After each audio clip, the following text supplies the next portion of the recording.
हिंदुओं के पवित्र धाम को लेकर सपा नेता का विवादित बयान। बद्रीनाथ धाम को बताया बौद्ध मठ, सीएम धामी को आया गुस्सा।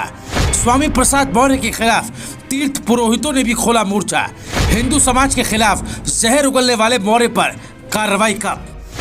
नमस्कार, आप देख रहे हैं राजकुमारी, आपके साथ मैं हूं भुवन शर्मा। दोस्तों, बद्रीनाथ धाम को लेकर सपा नेता स्वामी प्रसाद मौर्य के दावे के बाद से देश भर की सियासत में हड़कंप मचा हुआ है। स्वामी प्रसाद मौर्य ने दावा किया कि 8वीं सदी तक बद्रीनाथ धाम एक बौद्ध मठ था, जिसके बाद से आदि शंकराचार्य ने इसे हिंदू मंदिर बना दिया।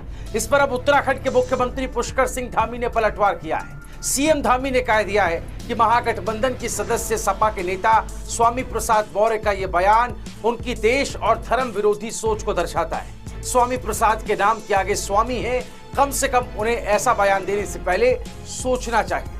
दरअसल ये पूरा मसला ज्ञानव्यापी मस्जिद के सर्वे को लेकर शुरू हुआ, जिस पर प्रतिक्रिया देते हुए सपा नेता स्वामी प्रसाद मौर्य ने कहा था, अगर एएसआई सर्वे हो ही रहा है तो सिर्फ ज्ञानवापी का नहीं बल्कि सभी हिंदू मंदिरों का होना चाहिए। ज्यादातर मंदिर बौद्ध मठों को तोड़कर बनाए गए, गड़े मुर्दे उखाड़ने की कोशिश की जाएगी तो बात बहुत दूर तक जाएगी। हम ऐसा नहीं चाहते, हम चाहते हैं कि भाईचारा बना रहे। दोस्तों, स्वामी प्रसाद मौर्य ने दावा किया कि 8वीं सदी तक उत्तराखंड का बद्रीनाथ धाम एक बौद्ध मठ था। आदि शंकराचार्य ने उसे हिंदू मंदिर बनाया। मौर्य के इस बयान पर बीजेपी ने अपनी कड़ी प्रतिक्रिया दी है। उत्तराखंड के मुख्यमंत्री पुष्कर सिंह धामी इस बयान को दुर्भाग्यपूर्ण बताते हैं। सीएम धामी ने कह दिया है, बद्रीनाथ धाम दुनिया भर के लोगों के लिए आस्था और श्रद्धा का एक केंद्र है। स्वामी प्रसाद मौर्य जो कि सपा नेता है, उनका बयान बहुत दुर्भाग्यपूर्ण है। हालांकि वो जिस गठबंधन का हिस्सा है, उनका इस तरह के बयान देना स्वाभाविक है। जो लोग तुष्टीकरण में विश्वास रखते हैं, उनके नाम के आगे स्वामी है, कम से कम उन्हें ऐसा बयान देने से पहले सोचना चाहिए। सीएम धामी ने बाकायदा इसके लिए एक ट्वीट किया है और उसमें लिखा है कि ऐसा विचार सिमी और पीएफआई की विचारधारा के वर्चस्व को प्रकट करता है। अपने ट्वीट में सीएम धामी ने क्या लिखा है, ये पढ़िए आप। सीएम धामी लिखते हैं, करोड़ों श्रद्धालुओं की आस्था का केंद्र भू बैकुंठ श्री बद्रीनाथ धाम पर समाजवादी पार्टी के नेता द्वारा की गई टिप्पणी दुर्भाग्यपूर्ण है। महागठबंधन के एक सदस्य के रूप में समाजवादी पार्टी के एक नेता द्वारा किया गया ये बयान कांग्रेस और उनके सहयोगियों की देश और धर्म विरोधी सोच को दर्शाता है। ये विचार इन दलों के अंदर सिमी और पीएफआई की विचारधारा के वर्चस्व को भी प्रकट करता है।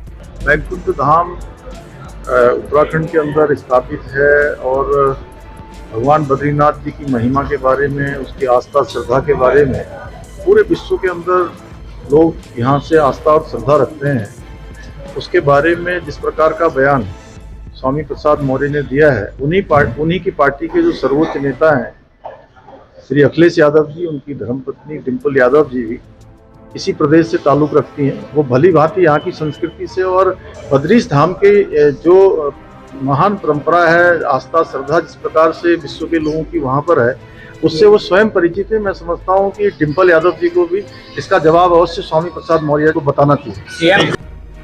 हालांकि स्वामी प्रसाद मौर्य ने इस पर आगे इस विवाद को तूल दिया है। अपने बयान को लेकर जो विवाद चल रहा है उस पर तंज कसा स्वामी ने कहा कि आखिर मिर्ची लगी ना, अब आस्था याद आ रही है। क्या औरों की आस्था नहीं, इसलिए तो हमने कहा था किसी की आस्था पर चोट ना पहुंचे। इसलिए 15 अगस्त 1947 के दिन जिस भी धार्मिक स्थल की जो स्थिति थी उसे यथास्थिति मानकर किसी भी विवाद से बचा जा सकता है, अन्यथा ऐतिहासिक सच स्वीकार करने के लिए तैयार रहना चाहिए। अपनी बात को स्वामी प्रसाद मौर्य बार बार दोहरा रहे हैं, कह रहे हैं कि 8वीं शताब्दी तक बद्रीनाथ बौद्ध मठ था, उसके बाद ये बद्रीनाथ धाम हिंदू तीर्थ स्थल बनाया गया है और वो दावे के साथ कह रहे हैं कि ये सच है। अब बताइए, स्वामी प्रसाद मौर्य के लगातार हिंदुओं की आस्था, हिंदुओं के बारे में इससे पहले रामचरितमानस और भगवान श्री राम को लेकर लगातार कई कमेंट्स स्वामी प्रसाद मौर्य की तरफ से किए जाते रहे। तो लगातार ऐसे बयान देना स्वामी प्रसाद मौर्य की राजनीति का एक हिस्सा है या उनकी सोच वाकई हिंदू विरोधी हो गई है? इस पर आपकी राय क्या है? स्वामी प्रसाद मौर्य के इस बयान पर कि बद्रीनाथ धाम बौद्ध मठ था और बौद्ध मठ तोड़कर इसे बद्रीनाथ मंदिर बनाया गया और शंकराचार्य ने इस मंदिर को बनाया बौद्ध मठ तोड़कर। इस राय पर, इस बात पर आपकी प्रतिक्रिया क्या है? हमें कमेंट में आप जरूर बताएं। देखते रहे राजकुमारी।